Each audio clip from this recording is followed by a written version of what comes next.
Reggae Boyz star boy Omari Hutchinson says no to Chelsea return. Finale. It still might be. It is. Nicholson! Wow! Jamaica have a lifeline. How about this? They got Gunnaz podcast. The Gunnaz podcast. All right, welcome back to the Gunnaz podcast. If it's your first time here, welcome. We are going to be talking about Omari Hutchinson's future today. So, if you're new here, please subscribe. If you're returning here, please subscribe, because only 25% of you who return to our channel watch our videos and subscribe. So yeah, let's get straight into it. Omari Hutchinson, he's 20 years old, born and raised in London, and the report is from Ben Jacobs, who is a reputable source. He says, as you see here, so he tells Sky that he wants a return to Ipswich next season because he was sent on loan from Chelsea Football Club. And he said, I hope so. We'll see what my agent and my manager say. I'm speechless coming to this team. I don't know what to say. It's the best loan I could have ever imagined. Now, big words from the Starboy. This season, he has 10 goals and 6 assists, and only 53% of available minutes he has played, and only 43% of overall minutes was him in the starting lineup, which is really crazy to think about. 16 GA from 43% of minutes started. That's really impressive, and it looks good for Omari Hutchinson. But there are 3 things that I wanted to discuss. Number 1, his options. He is at a crossroads in his career because obviously Coach Hammer Hallgrimsson is ready to call him up into the national team.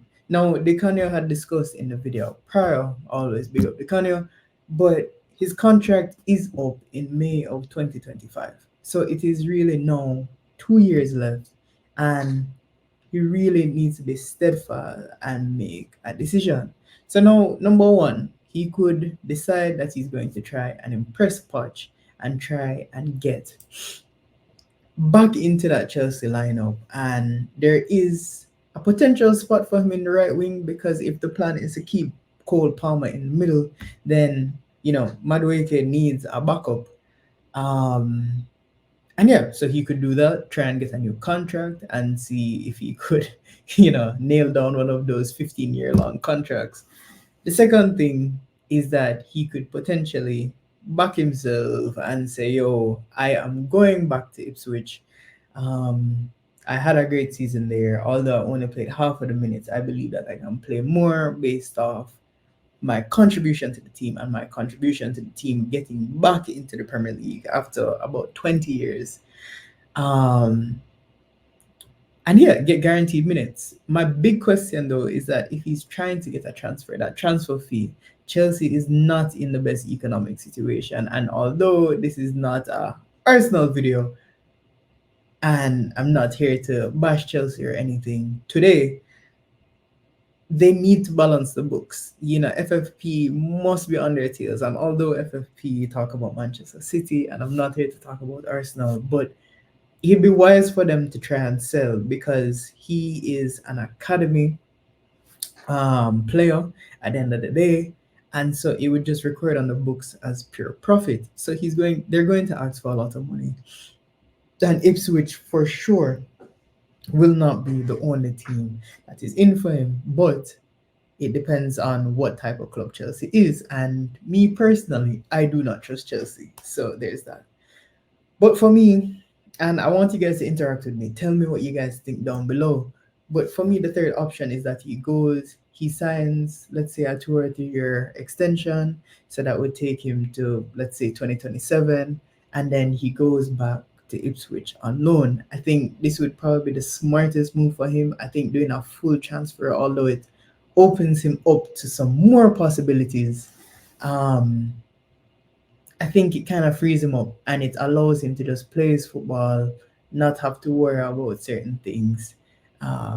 If he thinks that the best move in his career right now is to just take another year at Ipswich. You know the setup, you know what's going to go on, but you never know when you're going to one of these teams coming up from relegation. It can go really, really well in the anomaly that was Leicester City, or it could go really, really poorly, like Sheffield United this season. Um, and yeah, I don't know if Ipswich would prioritize Omari Hutchinson over another player. But no, I think that the most sensible option is go on loan, you know, make your mark on the Premier League. He probably doesn't want to stay at Ipswich forever, because that brings me on to my next thing. His loyalty. I didn't know until today, and I will probably do a video talking more about Amari, but he started out at Chelsea and then he played a game against Arsenal and then he decided to jump ship again at Chelsea after, let's say, 8 or so years. I think he moved to Chelsea from Charlton at age around 10, and then he moved back to Chelsea at age 18. So I don't really know where his loyalties are. I don't think as a professional footballer you need to be loyal. I don't think that's a part of the job description. But I think that is the thing that kind of confuses me. Where is his loyalty? What drives him? Is he just driven by success? Is it that he doesn't like any of these London clubs? Like, drop down below. Who do you think Omari Hutchinson really supports? Because he doesn't seem like a player that is really too interested in that. And whereas Dicanio may believe that Omari Hutchinson, based off him wearing this Jamaican flag in celebration, I don't think it means anything. I think if Gareth Southgate calls him tomorrow and says, Omari, listen, if you force yourself into this Chelsea team and you have a really great season next season and you get a spot in the England team, because he did play, I think, under 17s and under 19s, then I think he would go straight into thinking about England, because he only has 2 caps. He needs one more for the Reggae Boyz to seal it down. He has his passport, obviously, but he could still make that jump to England if all things go his way. So I'm not going to jump on this bandwagon of Omari is fully for Jamaica. I think he has a month, and it was a month and a day about 2 days ago, as they kind of highlighted. So I think he has under a month to really make his mind up about what's next for him internationally.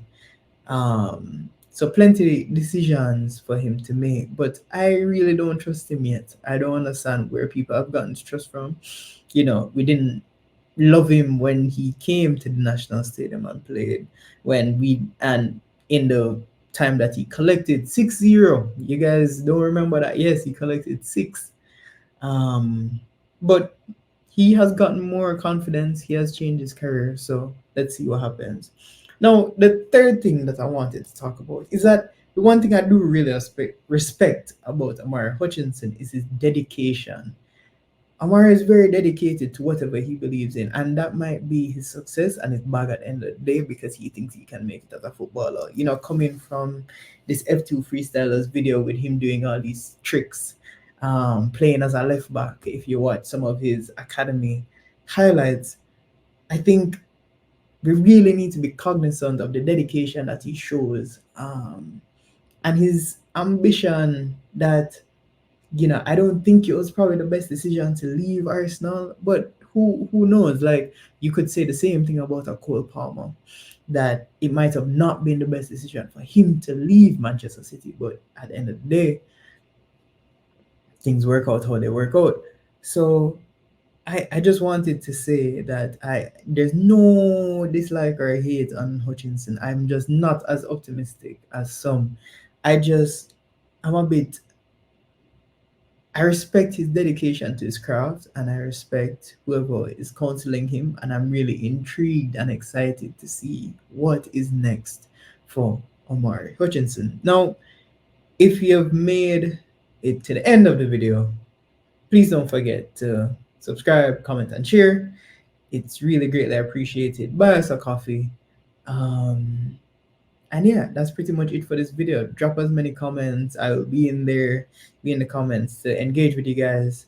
And Let's see what's next for Omari Hutchinson in the next one.